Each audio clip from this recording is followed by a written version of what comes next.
first of all, thank you guys for listening. We're going to start off our X Spaces with Aymen. Thank you for joining in. He is the Group Strategic Director of SunContract, and he's going to explain a lot more about how his project works, what's his vision. And, thank you so much for hopping on board for our X Spaces. And as for people who's going to listen to this again in the recorded space, I hope you guys could learn a little bit more about how we could implement real world assets onto on-chain. So yeah, maybe I can shoot off my first question to Aymen. Could you maybe introduce yourself, like your background? Because you started off as an investment banker, I believe. And how did that motivate you to start off to, building SunContract? So thank you very much for the invitation first. And I hope you guys will enjoy this session. So I started as an investment banker, and then actually I studied finance, and then I moved to equity research, and then investment banker and private equity. Also, I've worked in private equity fund, like the usual pathway of finance freak. And then I started discovering the crypto part, but I was more curious about the technology behind, not the speculative aspect of the crypto, not the trading part, because the trading part for me is just the tip of the iceberg. There has something down there that holds the true value of this sector. So I started to look into the crypto world, and then I met with the co-founders of SunContract.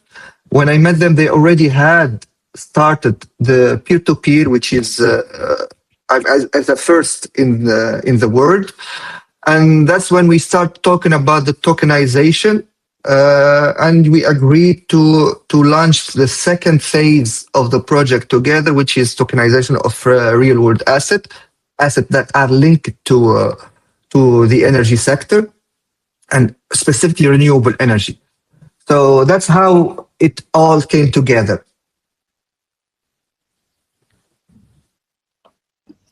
Nice. How would you say the technology is helping you with setting up SunContract? Like, if you don't mind me asking a little bit more on a technical aspect of because I looked into your website. I think you started off with solar panels, and I'm sure you have other environmentally friendly assets that you want to bring on chain. But how did you implement that with the blockchain technology?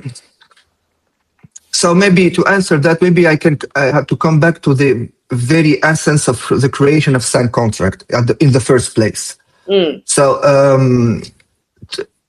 in the energy sector, it's the same business model since Thomas Edison 100 years ago, more than 100 years ago. It's the same business model, whereby the electricity company, they buy electricity from producers, could be nuclear power plant, could be solar panel farms, could be a wind turbine, any kind of production of electricity. They buy it and they put a margin and they sell it to you as an end customer. So, for example, they buy 100 kilowatt hour with 100 euro, and they sell it back to you for 150. They put a margin, it's normal. It's how they make a living. So at SunContract, we say, why not delete it? Because the blockchain is the very essence of the blockchain is to neutralize the middleman. So everybody can be a producer and a consumer at the same time. And the idea is simple. Instead of having an electricity company that is acting the middleman between producer and consumer, we create a smart contract whereby the producer can sell directly to the end customer the electricity. They agree on the price. And us, SunContract, as an energy provider, we just do the settlement. It's just you are ordering food from an app, okay? You order, one sandwich from this restaurant, and the app deliver for you the restaurant. It's exactly the same thing. So you order the electricity from this producer, and we deliver for you that electricity on the national grid. So it's simple. So instead, for you, for example, as a consumer, instead of just consume during the month, and then at the end of the month you receive the energy bill and you pay the price, whatever price you have it, you have to pay. With us, no. With us, you go into our platform and you can see multiple producers and multiple type of production, and each offered its own price. And whatever price you like, you can choose it, and boom, you are consuming at that price. Or you can even issue the order yourself. For example, we offer you the option to choose to cover your consumption for the next day, 2 days, up to 3 years in advance of electricity. And you say, for example, I want to cover 80% of my consumption at 100 euro. And you put the order in our platform, and one of the producers will click on you, and boom, you are covering 80% of your consumption at 100 euro. So that's how we call it like a peer-to-peer.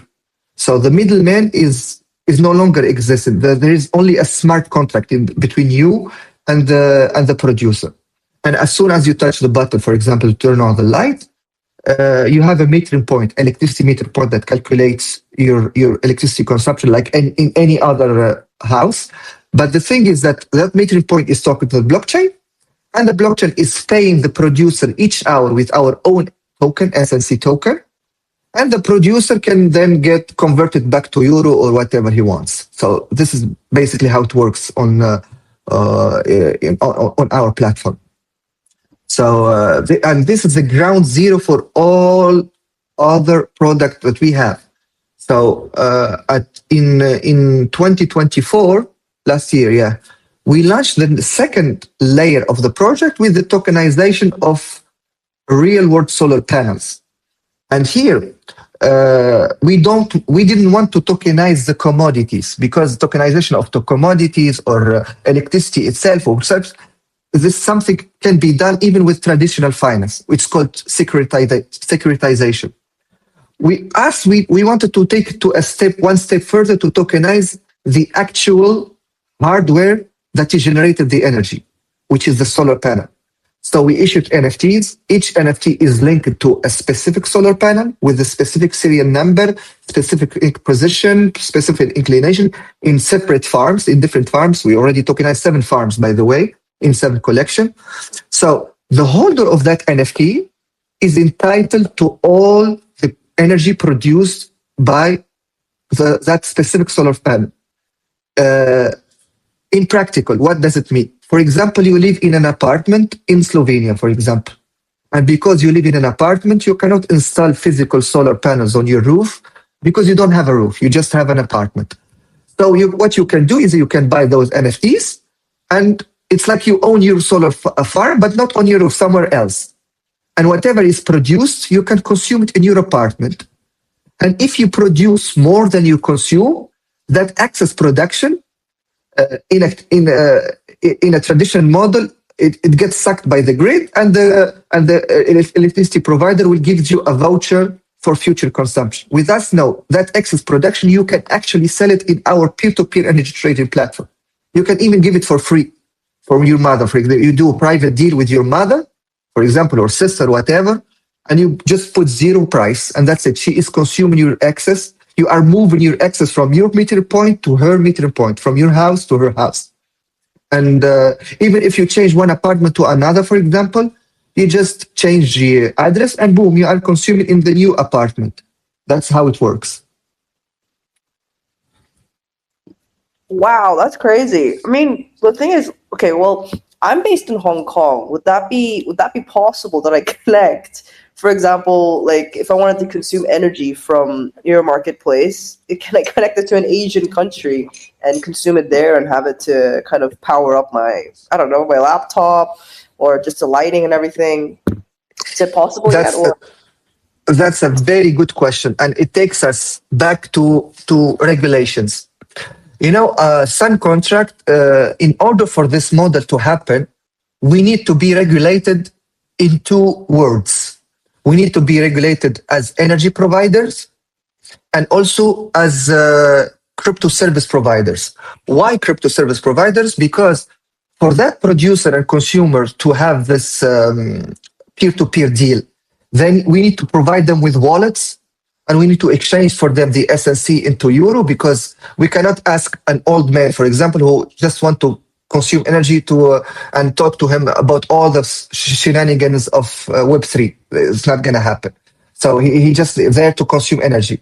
That's why he pays in euro, and we exchange the euro to SNC to satisfy the smart contract, and the producer, like we exchange for him also for back to euro. So that's the first aspect. First regulation is that we need to be wallet providers. We need to be act as an exchange service. That's why we need to be regulated under the crypto part. But second, we need to be also legally electricity providers in that country, because the producer and the consumer, they need, by the law, they need to have a contract with electricity provider. And we will act as that electricity provider in order to take the energy from producer and give it to the customer, to deliver it to the customer. That's it.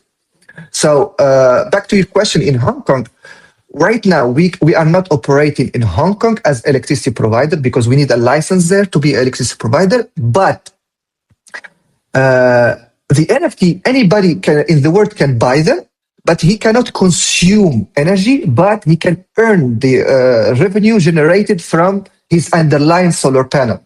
So for you in Hong Kong, you cannot consume, but you can earn. That's it.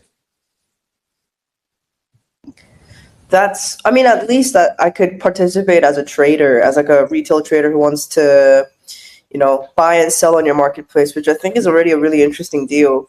But I mean, already, like solar panels is already quite interesting, even with energy itself. Are you also, because it reminds me of, going back into climate change and going back into sustainability.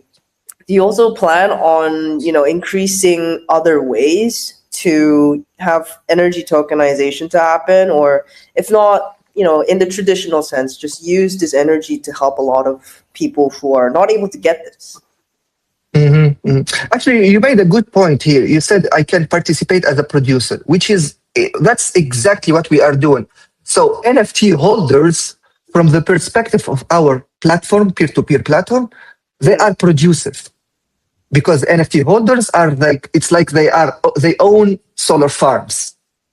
Yeah. So from our perspective, they are producers, and whatever you are producing, you can sell it in our peer-to-peer. And you can set the price, actually. You can say, I want to sell my production at 100 euro, for example, or at 0 euro, or 1,000 euro, whatever. And let the market decide if he wants to take your energy at that price or not. And even if you don't find, as a producer, any consumer, you are going to still sell your energy, but at a market price, at the spot price, not at a peer-to-peer price. Okay. So like that makes it easier. But then I'm also thinking, when it comes to like buyers and sellers, this can't really, I'm not imagining this to be like an open of interest to, the usual degens or like the people of my age, which is like, I guess, young. But like how would you say you gain your liquidity in this sense? So, the buyers and sellers would probably be in the more business sector, or like people who are trying to use this for consumption, like for their businesses, or in large terms. Like how would you kind of bridge that gap for? Okay, so that's a good question. First of all, we need to have enough in one country where we have a license. We need to have enough producers to satisfy the consumers, and enough consumers to take from producers. Yeah. But energy regulation, by the law, it requires us to be a balance responsible party, which means that legally speaking, we need to balance production and consumption each 15 minutes. So otherwise there will be a congestion in the grid, and the grid would shut down. So all of this is happening in the background. You and customer do not see it, and even crypto world do not see what's happening behind the scene in Contract. So and acting as a balance responsible party, we are also doing the trading and the hedging, and making even future contract with energy exchanges, pure energy exchanges. So like Nord Pool, for example, in Estonia or something like that. So it's a lot more than just crypto. The crypto part is just the very end tool that will allow the producer and consumer to interact over a smart contract. But below that, it's a lot of AI system. First, for example, to help you predict your consumption, because you as a consumer, you don't know how much you're going to consume for the next month. So that's why we are calculating for you how much you're going to consume, and we are very accurate on this at 95%. So you can go into our platform and you can say, I want to cover my consumption at 80% or 50%. That percentage, it takes a lot to calculate it. So yeah, it's a lot of work behind the scene. Yeah, that's why I was thinking like the blockchain aspect of it would just be rather like a marketplace where, how would I say it? It's like the marketing aspect of it. It's like putting AI next to like, hey, we run it with AI, like, which is like a buzzword nowadays. But yeah, so you would say like using blockchain would just be like the cherry on top, where that kind of gets a different audience that wants to use the blockchain technology to have more access, more audience size than, just having it built on the traditional markets of, buying and selling on its own, right? Actually, it's exactly the opposite, because the blockchain part is even limiting our audience, just because they don't know, they don't trust blockchain, they don't trust crypto. But the blockchain part for us is a necessity, because producers and consumers, they don't know each other. They need to trust something. And that's where the smart contract comes in the equation. And for the peer-to-peer also to happen, you need the producer need to get paid for each hour, for example, for his consumption. And if you are doing this over a banking system, like I can let you guess how much banking fees it will be. So the blockchain part is just the tool that is like the type of gear that makes everything work smoothly, and without it nothing will work. Because I tell you what, the idea of peer-to-peer is not new. Many companies try to do peer-to-peer in energy sector, but they are all non-economical. And even if they are economical, they can be only economical on a very small scale, for example, in a village or in a cooperative or something, not on a national scales. We in SunContract, we have 15,000 customers in Slovenia alone. So what makes us one of the secrets that make us economical is that blockchain part. And also, you mentioned also the AI as a buzzword. Actually, we hope that we wish that we are using the AI as a buzzword, but we cannot, because it's also a necessity for us, because nothing in this world can calculate or predict your consumption or the production better than AI. So, and all of this model, all of this balancing, legal balancing, if you remember, is based on AI. We need to know in advance how much electricity is going to be produced and how much electricity is going to be consumed, and we need to hedge it with electricity exchanges. So, yeah. Blockchain and AI is a must for us. It's just the heart and the blood. Yeah, that's true. Yeah, if you do mention it that way, it's also building a great way to build trust, and like the smart contract aspect of it does kind of seal the deal between the producers and the buyers. So like, yeah, I mean, like, I see what you mean regarding that. Regarding even the electronics and providing energy for the people who needs it, I'm thinking if we could. It just reminded me out of nowhere, like, have you heard of Starlink from Elon Musk? Like, it's like he created a satellite where he actually we are using Starlink. Oh, you're using Starlink? Yeah, I give you a secret here. I can give you a secret. For example, now the tokenized solar farms. They are installed in a farm in the middle of nowhere in Slovenia, in the middle next to the forest and whatever. So it's in the middle of nowhere. So all of these solar panels have like a device called optimizers so that we can calculate it in real time how much it's produced by that specific solar panel. And all of this information is linked to a Starlink dish so that we get the feeds in real time of the production. So yeah, we are even the tokenization have a great deal of hardware and equipment that needs to be installed to be able to be tokenized. Wow, that's crazy. I mean, like it was actually, wow. I mean, I actually have two questions now.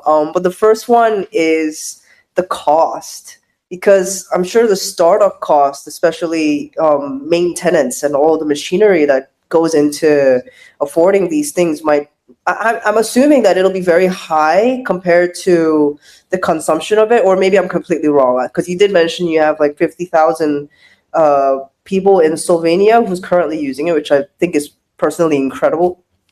How are you managing the cost per the revenue ratio on this? Because I'm sure it's really, really expensive to maintain and everything. I mean, we have also our revenue. We broke even. We are the only. I think we are the only Web3 project that is linked to energy world that is actually viable and generating revenue. So, and we are generating revenue from the peer-to-peer, from the NFT, from balancing also the grid. So that's how we are managing our costs. But still, for the expansion, it's another thing, because we're not going to stay in Slovenia alone. We just acquired we had the license in Estonia of energy. We have the license in Croatia, and we are working into a MiCA license. As I said, that we need to be regulated under energy and crypto. The good thing is the crypto regulation is just we need one license to serve all of Europe. But the energy part is the pain in the ass. We need to be licensed in every single country, and that's make a lot of compliance and a lot of headache. True. I mean, if you were to expand to a specific country next outside of Europe, which one are you looking at? Actually, we still didn't even think about expanding outside of Europe because Europe is big. It's still big, but maybe the USA, first, yes, after US, Europe. Yeah. USA would be a good place. I mean, if you were to just think of it as a more sustainable method, I think US would be a great place to. I mean, they definitely need this. They definitely need this. Yeah. How would you? Are you planning to solely focus on, per se, the panels as well as these energy sources, or in terms of products also? Are you also planning to expand on it, or double down on what you're currently building? I mean, the solar panels are just the proof of concept, because our mission or our vision is to be able to give the people the benefit of any kind of real asset that they can actually benefit from, not speculate from, but benefit from. What does it mean? We can tokenize wind turbine. We can tokenize hydropower plant. We can even tokenize battery storage system.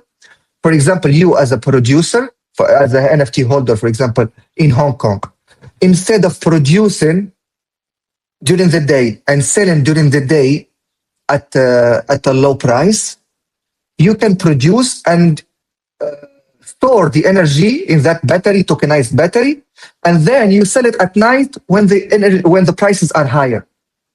So that's the next goal for us. Yeah, I'm excited. I'm excited to see more of that. You also mentioned you have a lot of use cases. Like you have household renewable energy, industrial management. You also have staking, I believe, if I'm not wrong. But which one has the strongest traction so far? So about staking and all of these like pure crypto product, we don't have staking for our SNC token. It's not that, because the SNC token is the mean of payment. But unlike other token, it is very the growth of our token is very intrinsic, which means that, for example, we are now in Slovenia. We have 15,000 customers in Slovenia. Okay, next year or next day when we expand to for example to Austria, the demand of the SNC token will increase, and that's how it gains value.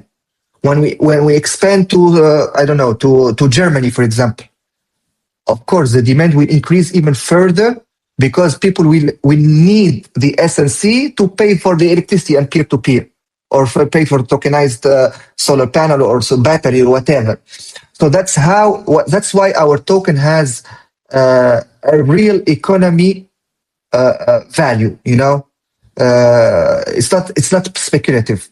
So we don't need those for now. But in the future we might need some stacking service. But for now, not. At least on a Slovenian level, no. Regarding what makes the most traction in our services, first of all, we are also offering our services to industrial companies. We have a big Japanese factory in Slovenia.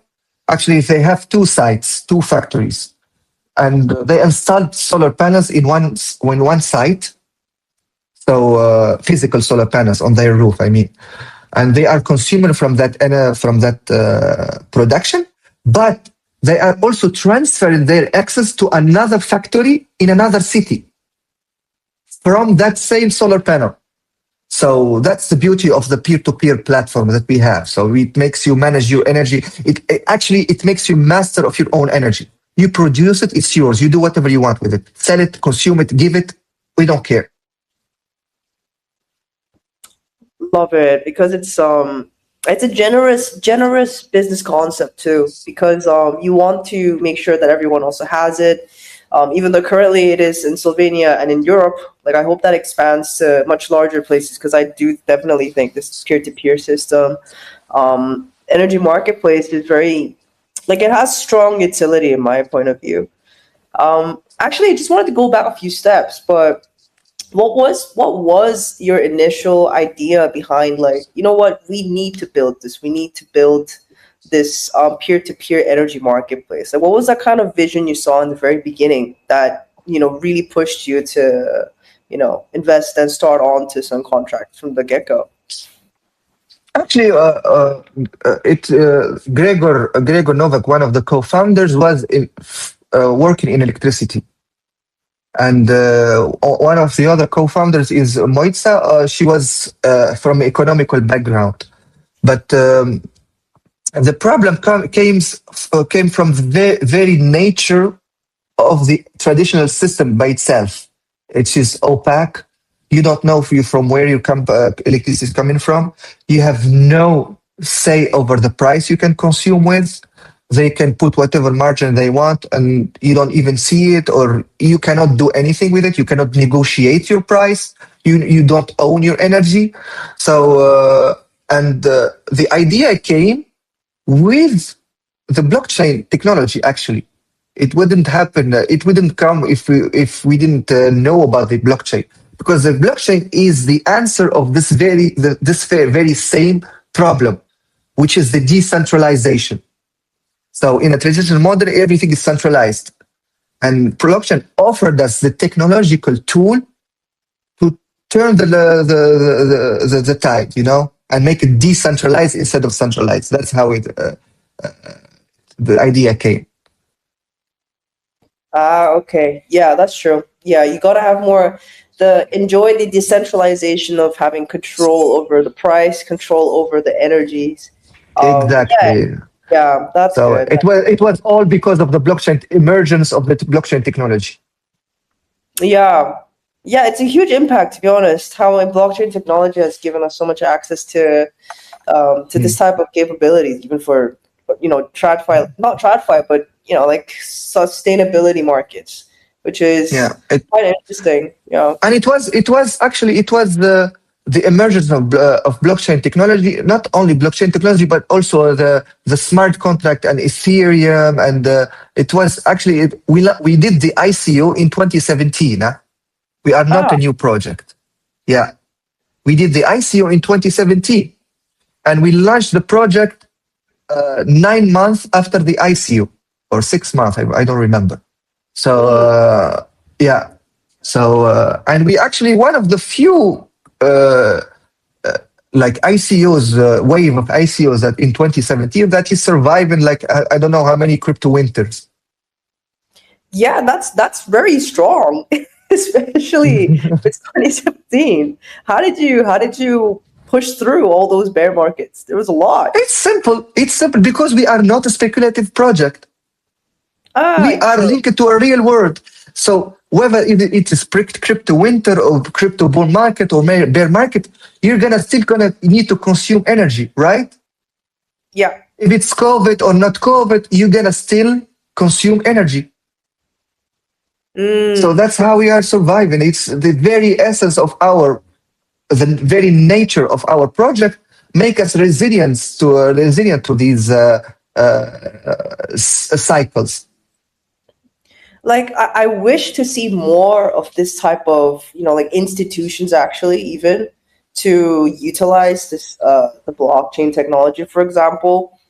Do you think like this timeline for sustainability and energy consumption, like do you think this is a bit too early still, even though you started off at 2017? Oh yes, yes, it is too early. I can tell you why from an insider view. As I said, energy regulation is very, very, very tight. So whenever we speak with regulators, even with crypto regulators, the same thing. It is like it's very something very new for them, and it's understandable because we are disrupting, as I said, 100 years old model. It's like you are being in a bird in a cage, okay? And you think that your whole world is inside that cage. And you are happy inside that cage because you lived your whole world there. And your whole life was you were there. But you don't know about another exterior world that's happening outside your cage. That's exactly the same thing here. Even from our customers, as I said, we launched in 2018 the platform, and the adoption was slow, not because people didn't believe or didn't see the value. It just I call it I always call it as a syndrome of too good to be true. That's what we faced. Everybody was saying the same thing, too good to be true, and we suffered from that word. Because whenever you give the customer something that has the habit to do otherwise for 100 years, and you suddenly give him another choice that is actually in his favor, no, this is too good to be true. This is a dream. No, it cannot be happened. And then the expansion came from a word of mouth, because if you become our customer, it's in your interest to bring your mother, your sister, whatever, so that you can share your electricity between each other, and that's how it went. Because we have a sister company inside the group that has actually installed solar panels. So we are a group of company, not only SunContract is a group. We have and we master the value chain of energy from installation to electricity. We install solar panels. We install battery storage system. We manage electricity. It's a whole group. So that's how we are slowly growing. I mean, and it was tough at first. And now, for example, for the MiCA license, they have standards. Regulators. They have like squares. They need to put all of the projects that they receive inside those squares. But sometimes, as us, for example, we are not square shaped. For example, we are a star shape. You cannot fit us in that box. That's why it needed a lot of talking, with regulator to make them understand that we are not a pure crypto player.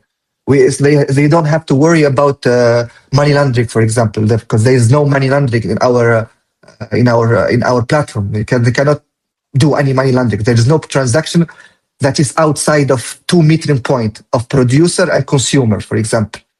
And they even sent me to some regulator institution linked to the financial crime and all of this, so that I explain to them how there is no money laundering. They cannot do any money laundering here, which is new for them, because for them, crypto is a door or a way that people can do money laundering. But for us, no, they cannot. They cannot change the metering point. They cannot change the grid.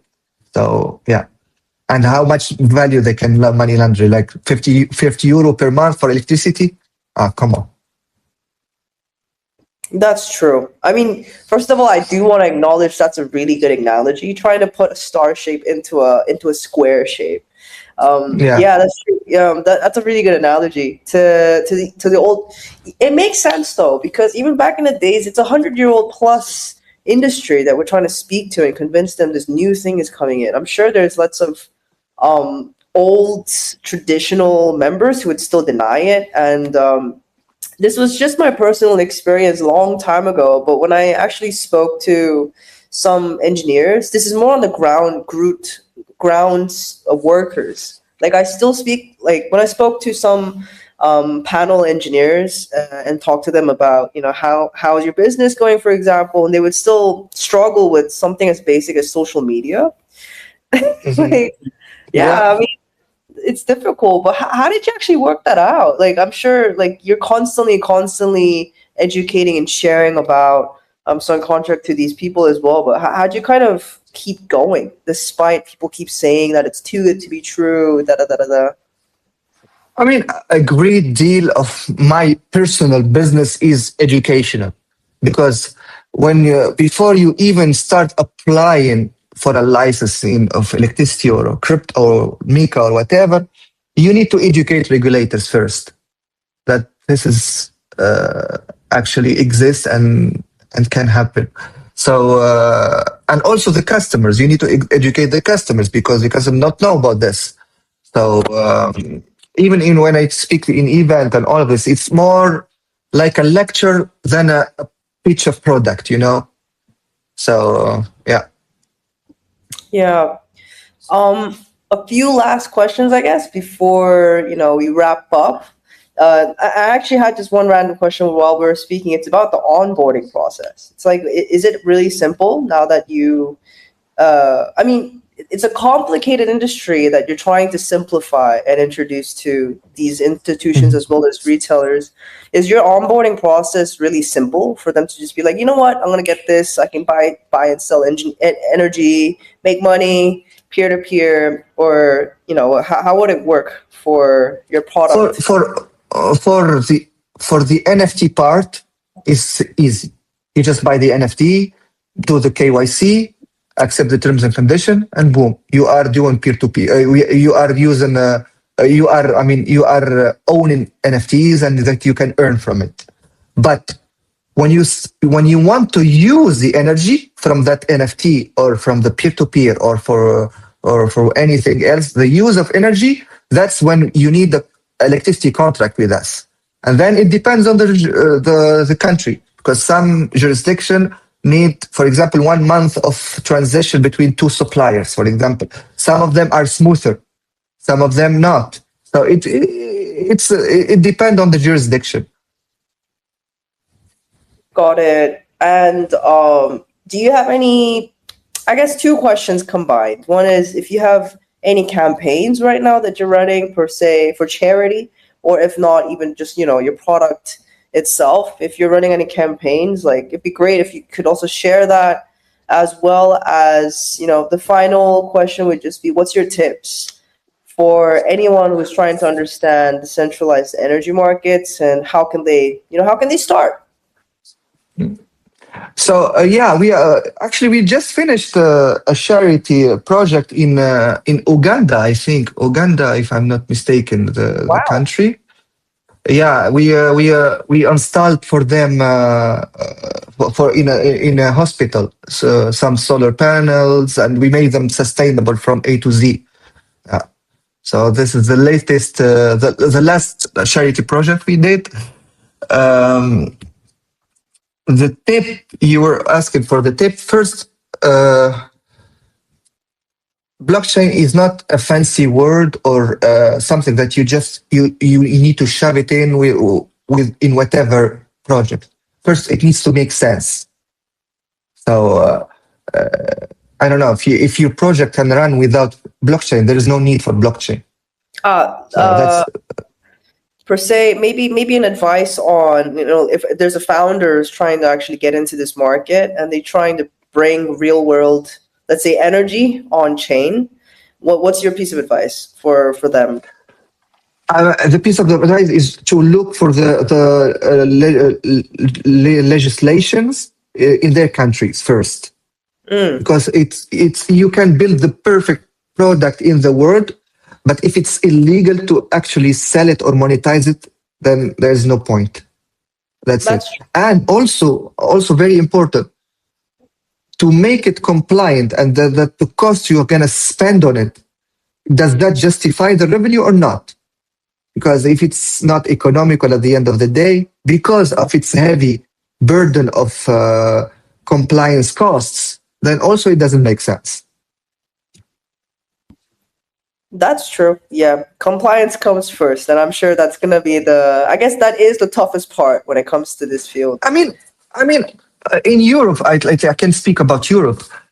Mm-hmm. It's good that these we have these laws and regulations and so there's protective laws, but they need to be careful because they are walking in a thin line between protecting the sector and shooting it in the leg. You know what I mean? So if you have a mouse in your house, you're not gonna kill it with a grenade, So you need to be careful. That's true. Yeah. You'd end up losing the whole house. Exactly. So it's a little bit a balance. They need to balance between protecting the customer, but also not killing innovation, or at least make it get away from Europe to other jurisdictions. Yeah. Right. Yeah. So that even us for now, even with our SNC token, we would like to list in MiCA compliant exchanges, centralized exchange. We are not against decentralized exchange. We can list also in decentralized. We are right now in To the Moon exchange. So people can trade our SNC token in To the Moon. But I think we will be working toward listing to other exchanges that are MiCA licensed for now. Yeah, that's 100% true. Yeah, with MiCA licenses, it's becoming a main framework even for the EU exchanges. So yeah, that's definitely the safest bet. Never to throw a grenade in the house when you see a mouse. That was you funny. Really like that one, huh? I imagined it. It was funny. It's like a Tom and Jerry type of. Yeah, but I mean, I'm out of questions as of current.